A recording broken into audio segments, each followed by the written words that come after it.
And welcome back to Zelda Twilight Princess Challenge Run. Sorry about the brief cut in the middle of the cutscene. Basically, Midna's like, okay, yeah, you'll do as for what I need. I'm going to basically use you. And we're not sure who this mysterious figure is. We were imprisoned, yes. Thus the chain. Smart woman, aren't you? Ooh, spoiler. I'm sorry.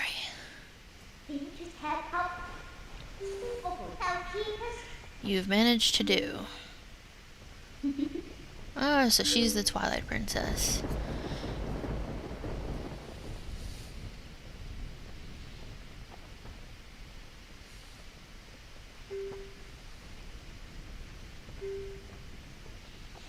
Okay, basically this was Hyrule, but it's been overruled or under attack by an evil man. And is sort of being ruled over by the Twilight things. Now this cutscene, I love this cutscene. It brings up so many questions and so many theories. It's just, it's amazing. So you're seeing them attack. She has very few guards around her. She's supposed to be the queen or the princess. It's sort of, overlooking the Hyrule itself. And she's obviously can't use magic. Or won't. But why? And her guards are very quickly killed off. But why is she still here? She knows an attack is coming. Why is she still in the seat? Does that mean that, something that she knew this would happen, or did she foresee this, or why didn't she escape when she had the chance? Now this guy, it's time for you to choose surrender or die. It's the choice between good morale or bad morale, life or death. And she has a very hard decision to make. And she chooses to surrender. Can you imagine? Imagine the guards seeing that. Imagine seeing your queen or your princess throwing down her sword. You've just saw your friends die at the face of all these creatures in order to protect, your ruler. And she surrenders, basically throwing away all their lives. If she had fought back, at least maybe there might have been a chance. There might have been a chance for her to use some of her magic that we know she has to have. And then he just comes in, she surrenders, everything's ruined. There must have been a huge battle elsewhere outside of Hyrule Castle. Does that mean all those guys' lives were in vain? So, in other words, the people all of the land have now passed over into Twilight. They're basically like ghosts now, but they don't really realize it just yet. They're sort of trapped in this between world. God, I love this cutscene. I'm spouting now. I'm just like, this is this game. It's Zelda. And obviously that's Princess Zelda. So because of her surrender, she alone was taken to this tower. She was not put into Twilight form. Midna's like, well, Twilight's fine. But, it's no time for that. Beasts have been looking for her and stuff like that. And we don't really know why yet. It's an interesting dilemma. The guard's about to come, so we've got to get out of here.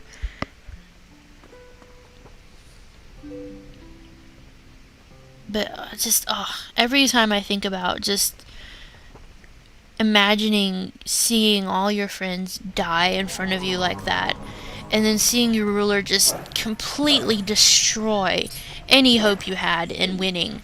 If your ruler surrenders, that's it. That's pretty much over. You are messed up from that point on. You know, you don't know how you're gonna get out of that situation. You don't know what's going on and stuff like that. It's oh God, that cutscene.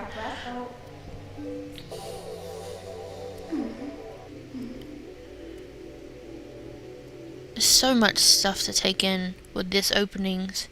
It's almost why I just don't want to cut anything out, because it's just there's so much story and so much, you know, moral dilemmas that's put forth in this game.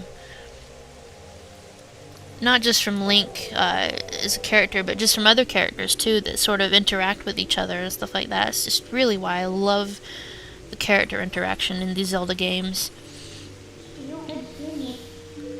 And Midna, God, Midna. The character depth in Midna, layer upon layer. And she has character development throughout the game, character growth, character... Oh, okay. So she's reminding him of all the people we want to save, but she's kind of teasing us and be like, okay, you can go back for a bit. You know, let you think about it. Even though Link clearly does want to save, but she's obviously just using us as a tool right now for her own needs and her own desires.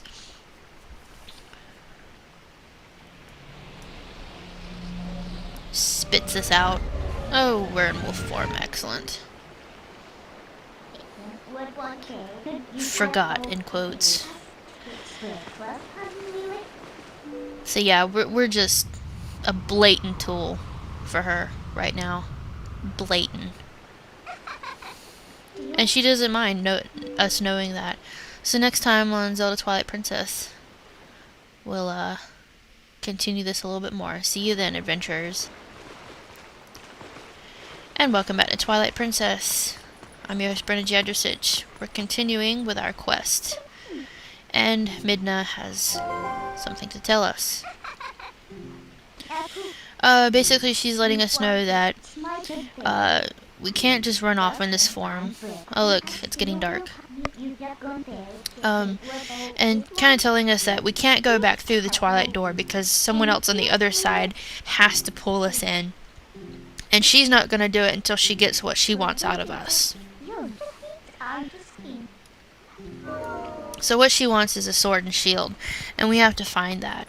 That's the wrong way. So we have to go back towards the village. There's a dig spot. If you'll notice, Link will actually turn his head to look in the direction of a dig spot, even without your senses on. So he did it there just then. So it's a bit of a help. That way you don't have to have your senses constantly on. The wolf form is very fast. You dash with the A, and you jump attack with the A2. I don't use the B too much, but the spin attack is actually a lot quicker in this game than the other games. I didn't even try it, I don't think. Hold on, let me think. No, I did try it. It's a lot faster in this game than having to let it charge up and everything like that. Unlike the Wii version, there's like a second or two you have to wait till like the tip of your tail shines or something like that. I'd have to test and see how different it would be. So you want to go into the village. Obviously can't climb a ladder as a wolf.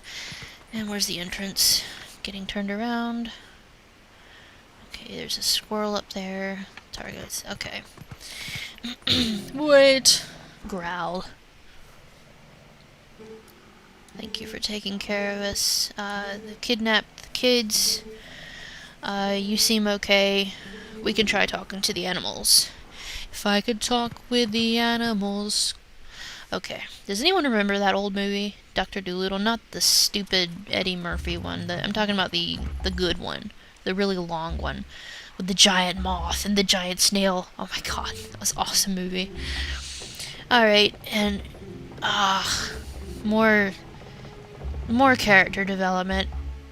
I'm gonna go off on a tangent here. You're a parent in this village. Your kids have disappeared. You have no idea where your kids are. you've seen one of your you've seen Link. You're basically kind of like a helper and protector to the village next to Russell, the main swordsman. Obviously, Link is training under Russell, and he's disappeared. And what these two are discussing is the shield that we're going to be getting, and it's quite simple to get this. So you're basically all the kids in the village have disappeared. The mayor's daughter has disappeared, which means that at that point you might be thinking, they might be after ransom or something like that. You have no idea how you're going to get back. You don't know where they are. You're panicking. Link is gone. You'll find out later on in this scene that Russell has actually been hurt by probably the moblins out front in the village. And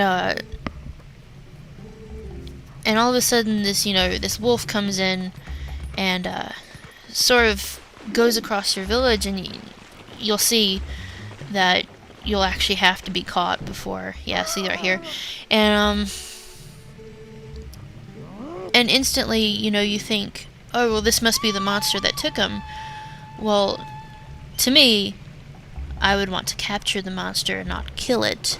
But since this is a video game, just run away from the hawk. You don't have to engage because it can really mess you up at this point in time.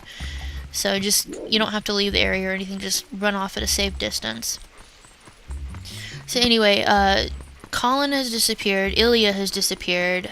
The 3 other kids, I don't remember their name, have disappeared. Which is basically the entire kid population of this village.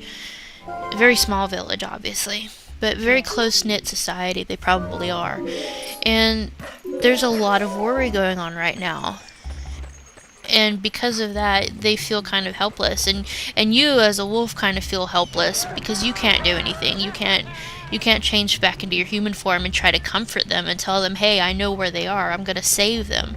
But you're stuck in this form, and you have to see their pain, basically, and their suffering of wanting to know where their kids are. And I know if I go on a bit too much, but so many people don't like Twilight Princess, and I'm trying to kind of show why I really like Twilight Princess as a game, as a character development, and stuff like that. And I hope I'm getting something across, because I really want this game to be loved, not as a game, but just as kind of like,